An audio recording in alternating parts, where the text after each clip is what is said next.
What's up, family? This is your boy Ivan Hall, the Credit King.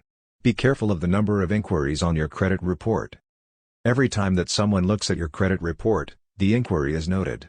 If you have lots of inquiries on your report, it may appear that you are shopping for several loans at once, or that you have been rejected by lenders. Both make you appear a poor credit risk and may affect your credit score. This means that you should be careful about who looks at your credit report. If you are shopping for a loan, shop around within a short period of time, since inquiries made within a few days of each other will generally be lumped together and counted as one inquiry.